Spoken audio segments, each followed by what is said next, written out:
Question number 7 देखते हैं exercise 9.1 का।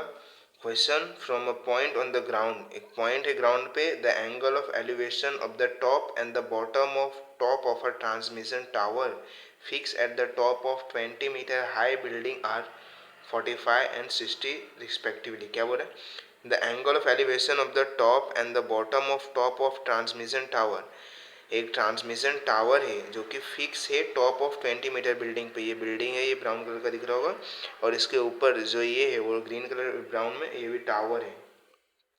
ये क्या, उस पर टावर है, top of a transmission tower. क्या बोल रहे हैं? The angle of elevation of the bottom, ये जो बॉटम है यहाँ पे, और the top of transmission tower fix at, जो कि फिक्स है at the top of 20 metre high building, 20 metre high building के ऊपर ये फिक्स है, उसके टॉप पे है।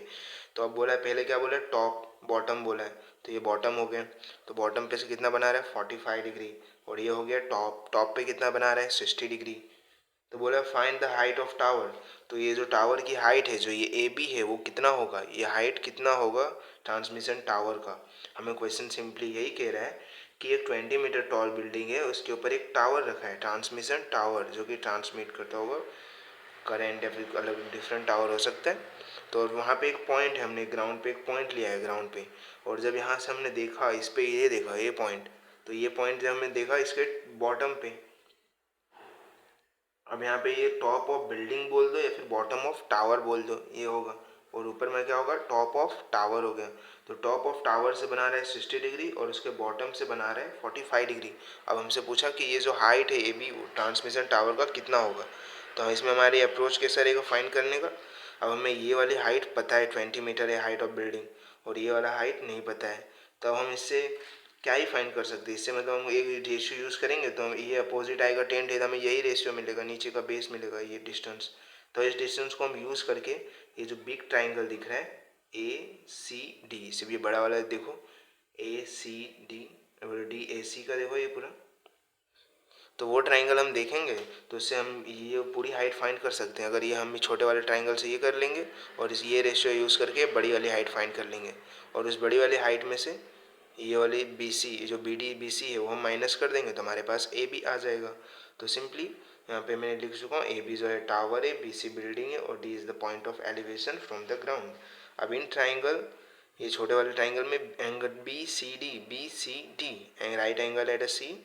अब यहाँ पे हम यूज़ करते हैं 10 रेशियो, 10 45 डिग्री हो जाएगा B C upon C D, तो 10 45 1 होता है, और ये 20 बाई सी डी हो गया, और यहाँ से सी डी 20 मीटर आ गया। अब हमारे पास ये लेंथ पता है कि ये कितना आ गया, 20 मीटर आ गया, 20 मीटर आ गया। अब हम दूसरे ट्राइंगल में देखते हैं, triangle A C D, 10 60 degree apply करेंगे, ये बड़ा वाला दिख रहा है 10 60 डिग्री, तो 10 60 हो जाएगा ए सी अपॉन सी डी, ए सी अपॉन सी डी, 10 60 होता है √3, ए सी अपॉन सी डी हमें वैल्यू यहाँ पे मिल गया था, ये वाला सी डी 20 मीटर, तो ए सी आ गया 20 √3। अब हमें ए सी फाइंड नहीं करना है, ए सी तो दोनों की हाइट मिल गए, टावर की भी हाइट है और प्लस बिल्डिंग की दोनों की हाइट है। तो हमें पता है हाइट ऑफ टावर है ए बी, तो ए बी कितना आ जाएगा, ए सी माइनस बी सी, ए सी माइनस बी सी, तो ए सी हमारे पास 20 √3, बी सी सी डी, और जो ये सॉरी ये बी सी है, और जो ये बी सी है ऑलरेडी हमें 20 मीटर दिया हुआ है, तो बी सी हो गया 20 मीटर। अब यहाँ पे सॉल्व करेंगे, दोनों में 20 कॉमन ले लेंगे, और √3 माइनस 1 मीटर। अगर आप इसको आगे सॉल्व करना चाहोगे तो ऐसे √3 की वैल्यू पता है, ये आपको याद ही रखना चाहिए, इतना होता है 1.73√32। अब यहाँ पे हम इसकी वैल्यू पुट कर देंगे, तो आ जाएगा 0.732। अब इसको मल्टीप्लाई करेंगे तो 14.64 मीटर आ जाएगा। मतलब ऐसे देख सकते हो कि बिल्डिंग की हाइट 20 मीटर है, लेकिन टावर भी छोटा नहीं, बड़ा ही काफ़ी, 14.64 मीटर है। Thank you.